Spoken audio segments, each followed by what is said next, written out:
സ്നേഹം കൊണ്ട് ജനാധിപത്യത്തെ വിജയിച്ച സമാനതകളില്ലാത്ത ഇതിഹാസമേ. നിങ്ങൾക്ക് മുൻപും ശേഷവുമെന്ന സ്നേഹരാഷ്ട്രീയത്തിന്റെ കലണ്ടർ വിഭജിക്കപ്പെട്ടു. കരുതലിന്റെ ആ പുസ്തകത്തിൽ തങ്കലിപികളിൽ നിങ്ങളുടെ പേരെഴുതി ചേർത്തിട്ടുണ്ട്. ചിലർക്ക് സാർ, ചിലർക്ക് കുഞ്ഞുഞ്ഞ, പുതുപ്പള്ളിക്കാർക്ക് കുഞ്ചായൻ. മലയാളികളുടെ ഒരേ ഒരു ഉമ്മൻചാണ്ടി, പകരം വെക്കാനില്ലാത്ത ഒറ്റ പേര്.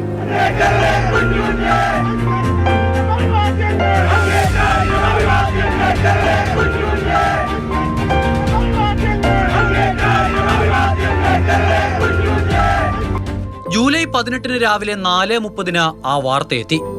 തന്റെ ചുറ്റും ഒഴുക്കി കൂട്ടിയെടുത്ത ജനമഹാസാഗരത്തെ അനാഥമാക്കി ഉമ്മൻചാണ്ടി മടങ്ങി.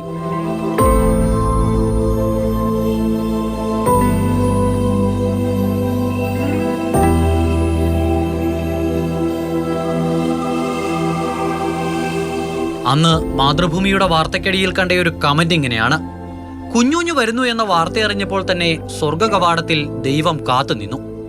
ഒരു പേപ്പർ കഷ്ണവുമായി കുഞ്ഞുഞ്ഞിനത് നൽകിയ ശേഷം ദൈവം ഇങ്ങനെ പറഞ്ഞു, ഇതൊന്ന് ശരിയാക്കി തരണേ.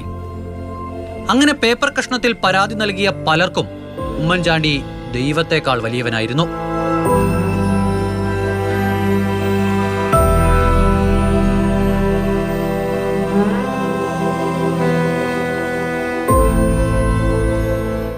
ഭയങ്കര സ്നേഹമാണ്. ഞാൻ അവിടെ എല്ലാം പോയി കാണും, എനിക്ക് കാണാതിരിക്കാൻ പറ്റത്തില്ല. 45 കൊല്ലമായിട്ട് ഈ ക്ഷണം വരെ കുഞ്ചായ എന്നല്ലാതെ ഞാൻ താരന്ന് വിളിച്ചിട്ടില്ല.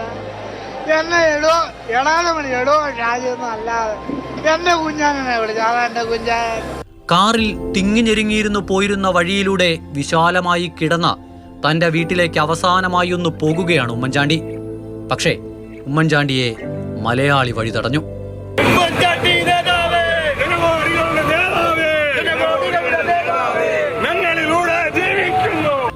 തിരുവനന്തപുരത്തു നിന്നും കോട്ടയത്തേക്കുള്ള ദൂരം 146 കിലോമീറ്റർ, 3.5 മണിക്കൂർ യാത്ര. അതിവേഗത്തിൽ ബഹുദൂരത്തിൽ മുന്നോട്ട് പോയിരുന്ന ഉമ്മൻചാണ്ടിക്ക് അങ്ങനെ പോകാനായില്ല. ഒരടി മുന്നോട്ട് നീങ്ങണമെങ്കിൽ ആയിരങ്ങളുടെ അനുമതി തേടേണ്ടി വന്ന അവസ്ഥ. സമയത്തെ തോൽപ്പിച്ച് ദൂരത്തെ തോൽപ്പിച്ചു ഉമ്മൻചാണ്ടി. കടന്നു വന്ന വഴിയോരങ്ങളെ ഇങ്ങനെ കണ്ണീർ കടലാക്കിയുള്ള ഒരു വിലാപയാത്ര കേരളം ഇതിനു മുൻപ് കണ്ടിട്ടുണ്ടാകില്ല. ജീവിച്ചിരുന്ന ഉമ്മൻചാണ്ടിയേക്കാൾ ശക്തനായിരുന്നു നിശബ്ദനായി നിശ്ചലനായി കിടന്നിരുന്ന ഉമ്മൻചാണ്ടി.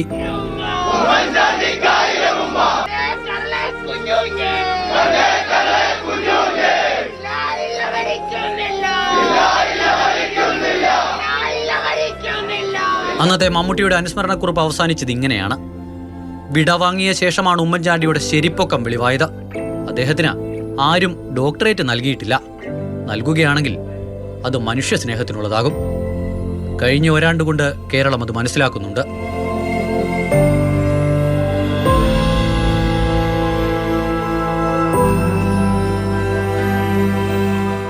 പുതുപ്പള്ളി പള്ളിയിലെ ഉമ്മൻചാണ്ടിയുടെ കല്ലറയ്ക്ക് മുകളിൽ ഒരു ദൈവവചനം എഴുതിയിട്ടുണ്ട്.